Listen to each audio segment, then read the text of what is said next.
This video is sponsored by Buy Mode shopping app. Buy Mode e-shopping application is one of the online shopping app now available on Play Store and App Store. Buy Mode e-shopping. Check the description for more details. Buy Mode e-shopping. Hi friends, idiyappam இது நேந்திரம் பழம் plus கோதுமை மாவில் செஞ்ச இடியாப்பம் எப்படி செய்யறதுன்னு சொல்லிட்டு நம்ம வீடியோக்குள்ளே போய் பார்க்கலாம். வாங்க ஃப்ரெண்ட்ஸ், உள்ளே போகலாம். ஹாய் ஃப்ரெண்ட்ஸ், இன்றைக்கி நம்ம நேந்திர பழத்தை வேக வச்சு நம்ம இடியாப்பம் எப்படி செய்யறதுன்னு பார்க்கலாம். அதுவும் கோதுமை மாவில், அரிசி மாவு இல்லைங்க, கோதுமை மாவில் நம்ம இப்போது நேந்திர பழத்தை நான் ஏற்கனவே வேக வச்சு எடுத்து அதாவது ஃபுல்லாக அதை மேஷ் பண்ணிக்கணும். ஓகேங்களா? அதனால் நம்ம மேஷ் பண்ணி எடுத்து வந்துக்கலாம். அதுக்கு இது கூடவே வாழைப்பழத்து கூடவே நான் ஒரு 1.5 கப் அளவுக்கு கோதுமை மாவை நல்லா அது கூடவே, அதாவது மேல் தட்டில் கோதுமை மாவை வேக வச்சு துணி போட்டு வேக வச்சுட்டேன். கீழ் தட்டில் நேந்திர பழத்தை போட்டு வேக வச்சு நான் இப்போ இந்த மாதிரி மிக்ஸி ஜாரில் போட்டு நல்லா பவுடர் பண்ணி வச்சுருக்கேன். அதே மாதிரி நம்ம இப்போ வாழைப்பழத்தை நல்லா கூழ் மாதிரி நம்ம இதை கிரைண்ட் பண்ணி எடுத்து வந்ததுக்கப்புறம் எப்படி இருக்குன்னு பார்க்கலாம். ஓகே ஃப்ரெண்ட்ஸ், இப்போ நம்ம அந்த நேந்திர பழத்தை நல்லா மேஷ் பண்ணி அரைச்சாச்சு. இப்போ நம்ம இதை கோதுமை மாவு கூட போட்டு நம்ம மிக்ஸ் பண்ணி எடுக்க போகிறோம். நம்ம எப்படி மிக்ஸ் பண்ணலான்னு பார்க்கலாம். ஓகே ஃப்ரெண்ட்ஸ், இப்போ நம்ம மாவு ரெடி பண்ணியாச்சு. நான் அந்த வாழைப்பழத்தை கழுவி சுடு தண்ணியில் கழுவி போட்டு வச்சுட்டேன். இப்போ நம்ம இதுக்கு டேஸ்ட்டுக்கு தேவையான உப்பு போட்டுக்கலாம். உங்களுக்கு எவ்வளோ தேவையோ அது போட்டுக்கோங்க. லைட்டாக சால்ட் போட்டால் மட்டும்தான் நமக்கு அந்த டேஸ்ட் நல்லா தெரியும். இப்போது நம்ம கொஞ்சம் சூடாக இருக்க தண்ணி தான் இதில் போட்டு பிசைய போகிறோம். இதில் இருக்கிற பத்திலனா நம்ம போட்டுக்கலாம், நம்ம பிசைஞ்சிக்கலாம்.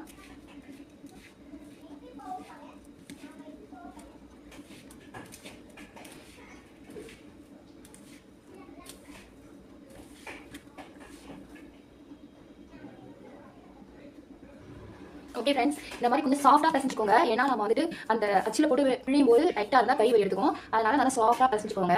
இப்போது இது கூட ரவுண்ட் ஆயில் போட்டு நம்ம மாலிஷ் பண்ணிடலாம்.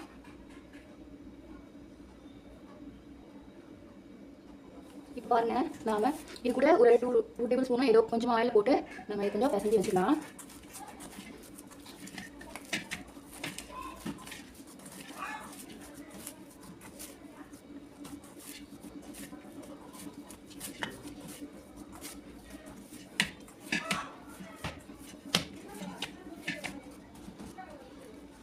ஓகே ஃப்ரெண்ட்ஸ், இப்போ சாப்பிட்டு பிசைஞ்சு 5 மினிட்ஸ் ஆகட்டும்.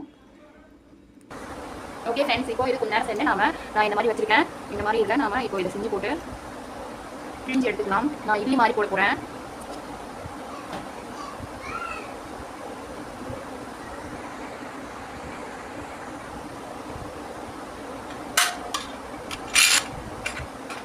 இதை இப்படி பண்ணிக்கணும். இதெல்லாம் கம்பல்சரி ஆயில் போடணும், அப்போ தான் ஒட்டாமல் வரும். ஓகேங்களா?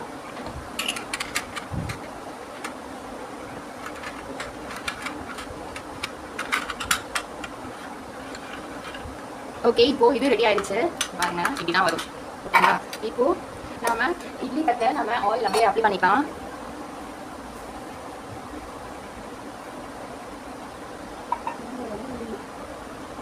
அப்ளை பண்ணிவிட்டு நம்ம இப்போது இப்படி பிழிஞ்சு எடுத்துக்கலாம். ஓகே ஃப்ரெண்ட்ஸ், இப்போ நம்ம இட்லி மாதிரி எல்லாத்தையும் போட்டு எடுத்தாச்சு. இது நம்ம ஒரு 10 மினிட்ஸ் இட்லி மேலே வச்சு எடுத்துகிட்டு தான் ரெடி ஆயிரும். நம்ம வச்சுட்டு வந்து பார்க்கலாம். ஓகே ஃப்ரெண்ட்ஸ், இந்த மாதிரி இட்லி நாளில் வச்சு நம்ம ஒரு 10 மினிட்ஸ் மூடி வச்சிடலாம். ஓகே ஃப்ரெண்ட்ஸ், இந்த மாதிரி இட்லியாக வந்துருச்சு. நான் இப்போது இதுக்கு என்ன பண்ண போகிறேன் அப்படின்னா, இந்த மாதிரி சுகரை நல்லா ஸ்ப்ரிங்கிள் பண்ணிக்கலாம். இப்போது இதுக்கு மேலே அப்படியே தேங்காய் பூவையும் நம்ம ஸ்ப்ரிங்கிள் பண்ணிக்கலாம்.